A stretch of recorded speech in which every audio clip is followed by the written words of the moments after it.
Bonjour, bonsoir, que Dieu vous bénisse. Et nous sommes l'église CACVH Iowa, je suis le pasteur junior.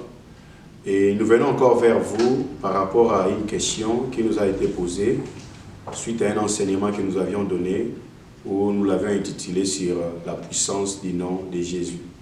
Alors nous avons eu des questions concernant pourquoi utiliser le nom de Jésus, pourquoi ce nom a été élevé au-dessus de tous les autres noms, pourquoi le nom de Jésus a tant d'impact, tant de succès à travers la parole de Dieu et le reste du monde.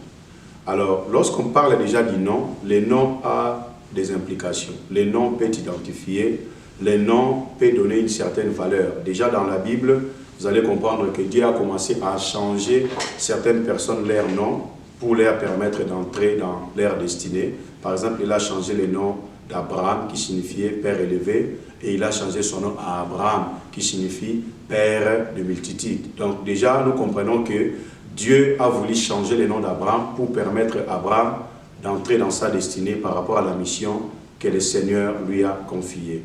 Alors aussi, le nom de Jésus est un nom qui est venu de quelque part. Déjà dans Hébreux chapitre 1, nous comprenons que Dieu a dit ceci, Jésus a hérité le nom le plus supérieur par rapport aux anges. Déjà, ça définit la supériorité du nom de Jésus par rapport aux anges.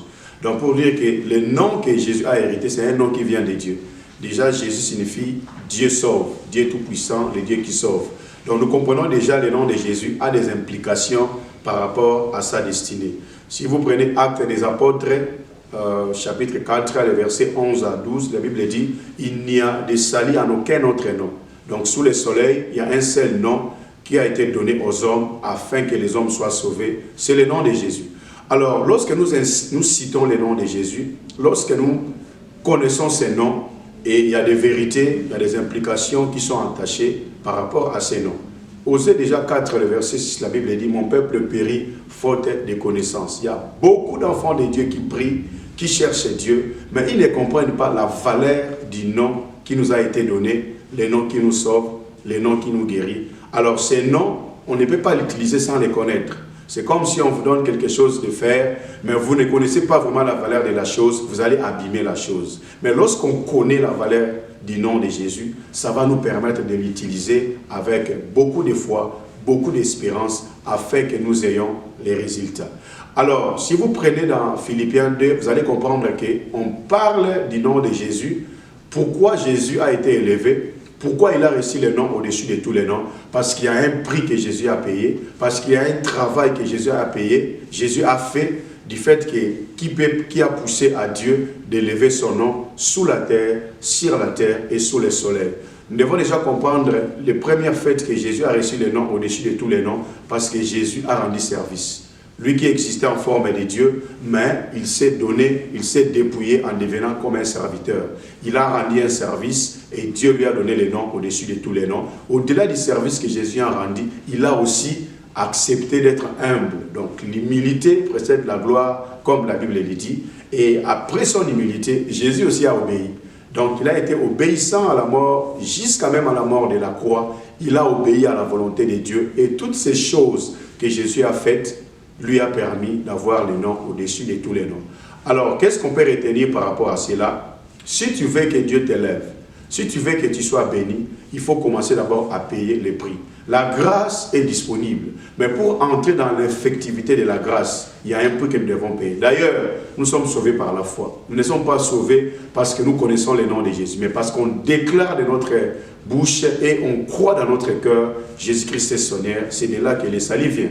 Donc, continue à prier, continue à gêner, à chercher Dieu, à payer le prix. Si le nom de Jésus a été élevé, et il a dit en fin de compte, tout a été accompli parce qu'il a accompli un service. Toi aussi tu veux être élevé, sers Dieu avec tout ton cœur, obéis à la parole de Dieu, sois humble, c'est de là que ton nom doit être élevé et béni. S'il a reçu le nom au-dessus de tous les noms, parce qu'il a payé un prix.